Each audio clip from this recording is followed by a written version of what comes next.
The Apache originated in the southwest area of the U.S. The reservations are located primarily in the Four Corners area, as well as Oklahoma. Before the arrival of the Europeans, their tribes existed all over Colorado, Utah, New Mexico, Texas, and Oklahoma. Today, many tribal members still reside in this general area, although some do live in big cities. The name Apache originally means enemy in the Zuni language, but it was eventually adapted as their nationally recognized name. The Apache prefer to call themselves Ndi, meaning the people. Apache traditionally lived in wickiups, small dwellings made of a wooden frame, brush matting, and a buffalo hide tarp. Wickiups got their name from the word wiki, meaning fast or quick, because they were able to put them up relatively quickly.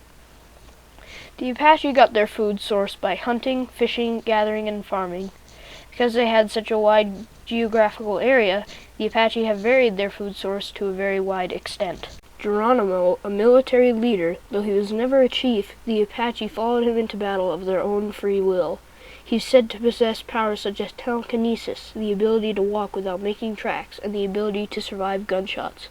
In fact, Geronimo had been shot with both buckshot and bullets, and survived. Geronimo played a very important part in the Apache Wars.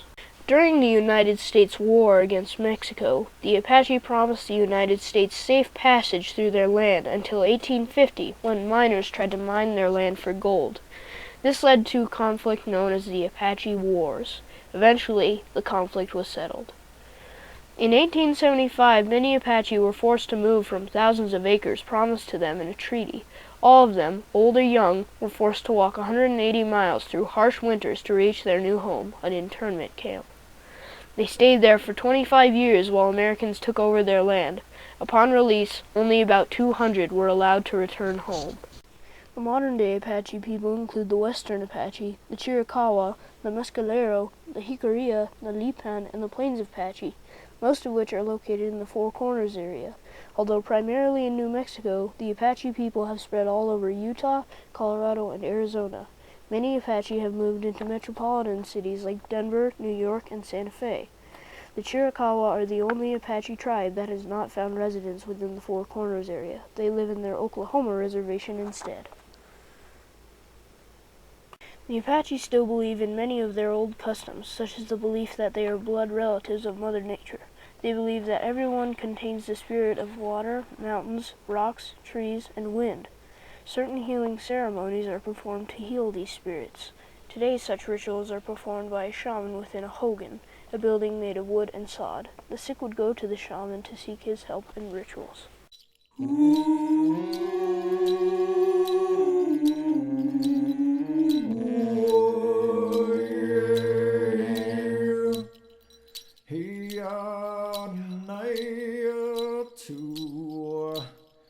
The Iroquois originated in what is now upstate New York, but gradually began to take up the northeastern United States and part of Canada. Today, they have members in Ontario, Quebec, New York, Wisconsin, and Oklahoma. These different locations hold different cultures for separate areas, all under the name of Iroquois. The Iroquois were mainly hunters and farmers. They were very famous for using the Three Sisters method using squash, corn, and beans. The Iroquois held 6 larger festivals every year, each one lasting several days. In these festivals, the music consisted mostly of percussive instruments, such as drums and rattles made of turtle shells.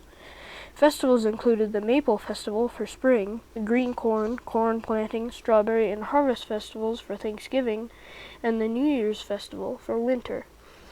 The first 5 of these ceremonies involved confessions followed by speeches, prayer, and tobacco offerings. The New Year's festival usually involved interpretations of dreams and the sacrifice of a white dog. One of the most famous people from the Iroquois tribe is Diganawida, the Great Peacemaker, who formed the Iroquois nation out of 6 rival tribes. Other famous people include Joseph Brant, who was the Mohawk leader from 1743 to 1807, Corn Planter, the chief of the Seneca from 1750 to 1836, Red Jacket, the Seneca orator and chief of the Wolf Clan, and Kateri Tekakwitha, the first Catholic Native American saint, patron of ecology. U.S. interactions occurred constantly throughout Iroquois history. As far as the very first settlers went, the Iroquois focused on trade with the Europeans.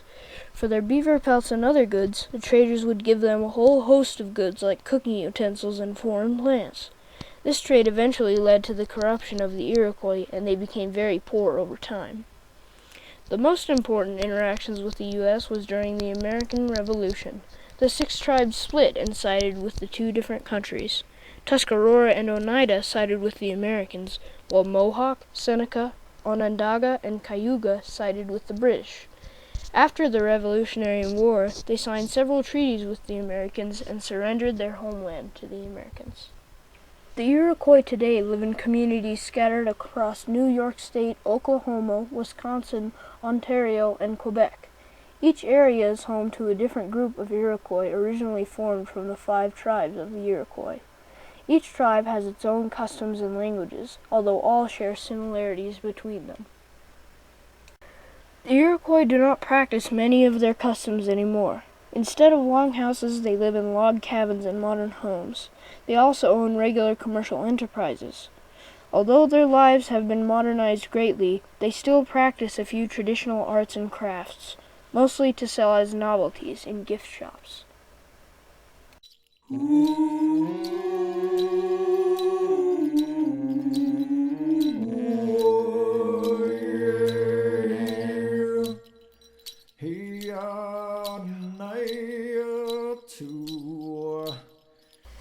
The Navajo migrated from western Canada to the American Southwest around 1000 to 1500 CE.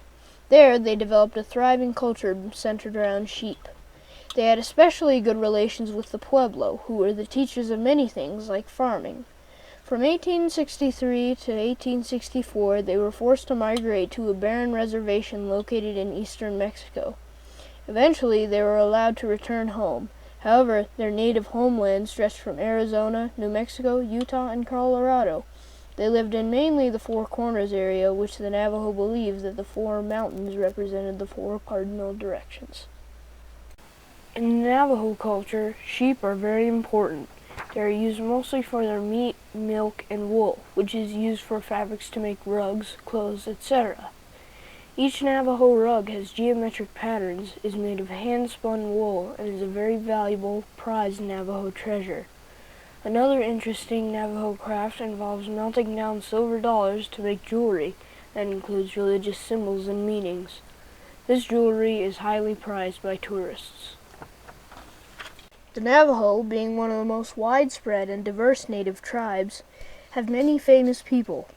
Some of these include Adsidi Sani, the first Navajo silversmith, Blackfire, a politically driven rock group, Raven Chacon, a classic composer, Adsteen Kla, a famous weaver and medicine man, R.C. Gorman, also known as the Picasso of the Navajo, Yazzie Johnson, an artist famous for making Navajo paints, Harald Naylor, a well-known Navajo rug weaver, Tommy Singer, a silversmith who specializes in eccentric use of turquoise, R. Carlos Naka, a flute player, Jacques Soto, a ballet dancer, Douglas Spotted Eagle, a Grammy-winning flutist, Emmy Whitehorse, a painter based on her natural view of this world, and Melanie Yazzie, an artist with no specialty but is excellent in almost all arts.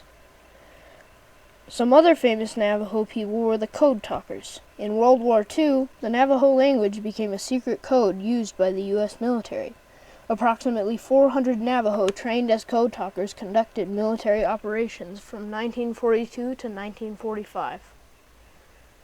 The Navajo first came in contact with the U.S. in 1846 when General Stephen W. Kearny invaded the Santa Fe during the Mexican-American War.